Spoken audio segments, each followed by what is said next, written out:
राष्ट्रवादी काँग्रेसचे सन्माननीय अध्यक्ष विक्रमराव दरेकर, शिवसेना ओरिजिनल शिवसेना उबाटाचे सन्माननीय उपजिल्हा प्रमुख संभाजी शेठ तांबे, या ओतूर जिल्हा परिषद गटाचे सन्माननीय माजी जिल्हा परिषद सदस्य मोहित शेठ कमाले, बाळासाहेब विलाटे, कृषी उत्पन्न बाजार समितीच्या संचालिका प्रियंकाताई शेळके आणि माजी पंचायत समिती सदस्य गणपती कवडे, शिरोली ग्रामपंचायतचे अध्यक्ष सरपंच थोरवे साहेब, पीडीसी बँकेचे सन्माननीय अधिकारी डोके साहेब, त्याचप्रमाणे विघ्नर ओझर नंबर 1, ओझर नंबर 2 आणि पंचक्रोशीतून आलेले सर्वच ग्रामस्थ या ठिकाणी अजितदादांच्या कलशाचं अस्थि कलशाचं दर्शन घेण्यासाठी या ठिकाणी आलेले आहे. आणि मी जसं पाहतोय की प्रत्येक जण अतिशय दादांच्या मृत्यूनंतर हळहळलेला आहे आणि या अस्थीच्या कलशाला स्पर्श केल्यानंतर अतिशय रोमांचक अनुभूती या निमित्ताने येते. अजूनही लोकांच्या डोळ्यावर विश्वास बसत नाहीये, माता भगिनींच्या डोळ्यावर विश्वास बसत नाहीये की आमचा लाडका भाऊ आमच्यामधून गेलाय. ही भावना अजूनही देखील सर्वसामान्यांच्या मनामध्ये या ठिकाणी कंठ दाखवून येते.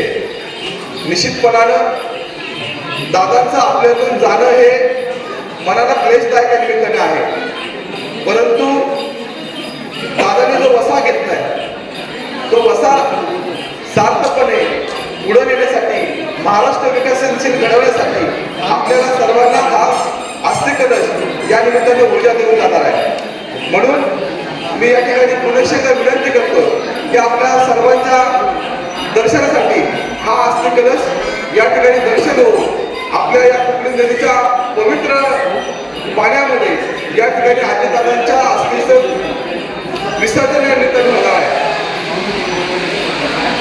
ज्यांना पण ठीक आहे, यानंतर स्वर्गीय अजितदादांच्या अस्थि कलशाचं विसर्जन आपल्या या कुठली नदीच्या पवित्र नदीमध्ये या ठिकाणी होणार आहे. मी सर्व नागरिकांना विनंती करतो की आपण या ठिकाणी येऊन या कुठली नदीच्या घाटावर आपल्या ठिकाणी यायचे. धन्यवाद.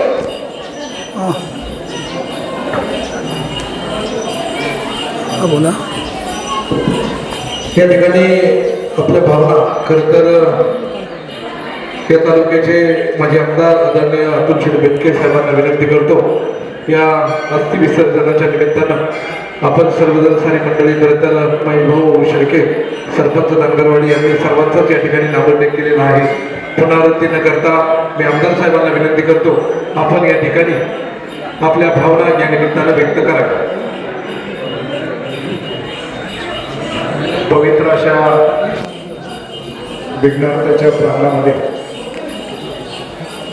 आपले सर्वांचे लाडके अजितदादा त्यांचा अस्थि रक्षाचा कलश आपण इथं आणलाय आणि ओझरच्या शेजारच्याच आपल्या कुकडी नदीमध्ये येळगाव धरणाच्या जलाशयात आपण ते अस्थीचं विसर्जन करीत आहोत. विशेषतः या ओझरच्या नगरीच्या विकासामध्ये अनेक नेत्यांचा हातभार लागला, पण सर्वात मोठा हातभार जर कोणाचा लागला असेल तर ते आता ते अजितदादा पवार साहेब यांचा. आपल्याला माहित आहे की या येळगावच्या बॅकवॉटरचं पाणी आपल्या मंदिराच्या मागच्या दगडी भिंतीपर्यंत असायचं आणि नंतर तो मागचा मोठा सभागृह जो झाला, मागचं पार्किंगचं शेड जे उभं राहिलं, ते सगळं अजितदादांच्या दूरदृष्टीने आणि वल्लभ शेठ बेनके साहेबांच्या मार्गदर्शनाखाली ते भराव टाकून खूप मोठ्या प्रमाणामध्ये ओझर नगरीचा भूभाग वाढला आणि त्यानंतर ओझरच्या परिसरामध्ये एक नंदनवन फुलण्याचं काम गणपती बाप्पाच्या आशीर्वादाने हे निर्माण झालं. मला याचा अभिमान वाटतो की आमच्या या ओझर गावामध्ये कुठलेही किती गटतट असते किंवा पक्ष असते, पण गावच्या विकासासाठी आणि देवाच्या कार्यासाठी गाव एक राहिलं आणि देवस्थानचा पण हातभार खूप मोठ्या प्रमाणामध्ये हे सगळ्या डेव्हलपमेंटमध्ये राहिले. अष्टविनायकाची 8ही ठिकाणं महाराष्ट्र सरकारच्या माध्यमातून विकसित करत असताना सर्वात विकसित आणि निसर्गरम्य अष्टविनायकापैकी जे स्थान असेल ते ओझरचं आहे. निळगाव पाण्याची आणि त्याच्यामध्ये सौंदर्य भरलीच, पण परिसरामध्ये ते घाट निर्मितीचं काम असेल, इतर विकासाचे काम असतील, ओझर मंदिराच्या जीर्णोद्धाराचं काम असेल, हे सगळे कामं त्याच्यामध्ये अजितदादांशिवाय ते शक्य झाले नाही. म्हणून आज अजितदादांच्या अस्थि रक्षाचं विसर्जन करत असताना कुठं करायचं तर सर्व लोकांची मागणी होती की कुकडी नदीच्या पात्रामध्ये ओझरच्या पवित्र मंदिराच्या शेजारी आपण ते करावं. तसेच आपण काही अस्थि रक्षा आणि त्याची जी राख असेल जी माती असेल त्या भूमीतली आपण इतरही माणिकडो धरण, वडद धरण आणि पिंपळगाव जोगीच्या धरणामध्ये त्या पात्राचं टाकणारच आहे. पण काही असते आपण वल्लभशेठ बेनके साहेबांनी निर्माण केलेल्या MIDCच्या परिसरात वृक्षारोपण करणारे त्या खड्ड्यामध्ये ते अस्थीचं तिथं विसर्जन करून ते जे वृक्ष असेल, ते जे झाड असेल, ते कायम अजितदादांच्या नावाने आपल्या सर्वांना प्रेरणा देत राहील अशा प्रकारचं सर्व ग्रामस्थांच्या मागणीचं आपण करत आहोत. पण आज अत्यंत दुःखित करणारे सर्वांचे डोळे तर पाणावले झालेल्या घटनेमुळं की चालता बोलता माणूस जो महाराष्ट्राचा गाडा विकासाचा हाकल होता आणि त्यांच्या अचानकपणे जाण्याने हे सर्व कार्य ते आपलं करायला आपल्याच हातातून पार पडायला लागते. याचं खूप मोठं दुःख आहे. मी सर्व ओझरच्या ग्रामस्थांना विनंती करतो की ज्यांना ज्यांना शक्य असेल त्यांनी ओझरच्या पवित्र अशा गंगा घाटपाशी जाऊन जमावं. तिथं आपण विधिवत अस्थीचं विसर्जन करणार आहोत. 1-2 मिनिटामध्ये संभाषक तांबे असेल, मोहितदा ढोले असेल, विकासजी दरेकर असेल, सुभाषसाहेब कोडे असतील, या सर्वांच्या हस्ते आपण तिथं अस्थी विसर्जन करत आहोत.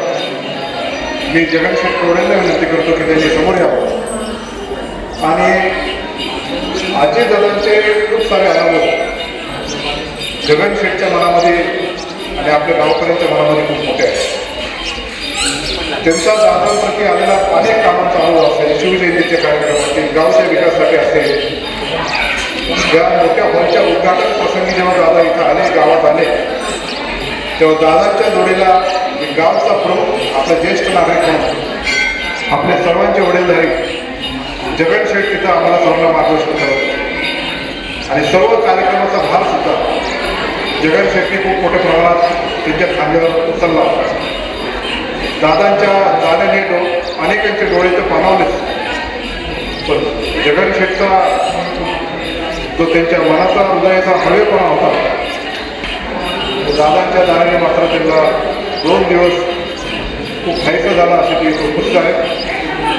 मी आता त्या जगनशेठला विनंती करतो की दादांच्या प्रती त्यांनी भावपूर्ण आदरांजली अर्पण करावी आणि त्यांनी आदरांजली अर्पण केल्यानंतर आपण हे अस्थि विसर्जनासाठी आपण गंगा घाटकडे प्रस्थान करणार आहे.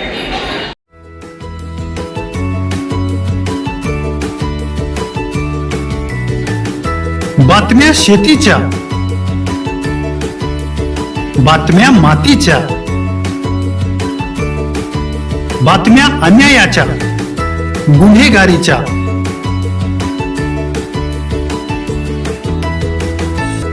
राजकारणाच्या आणि समाजकारणाच्या, शोषणाविरुद्ध बुलंद आवाज, जनसामान्यांच्या हुंकाराची गाज, सत्कार्याला प्रोत्साहन, दुष्कृत्याला अनुशासन, निर्भीड, निस्पृह, सडेतोड, बेधडक आणि रोखटोक म्हणजेच विघ्नहर टाइम्स. शोध बातमीचा, ध्यास सत्याचा. आपलं चॅनल, आपली बातमी. सबस्क्राईब तर कराच, पण बेल आयकॉनवर क्लिक करायलाही विसरू नका.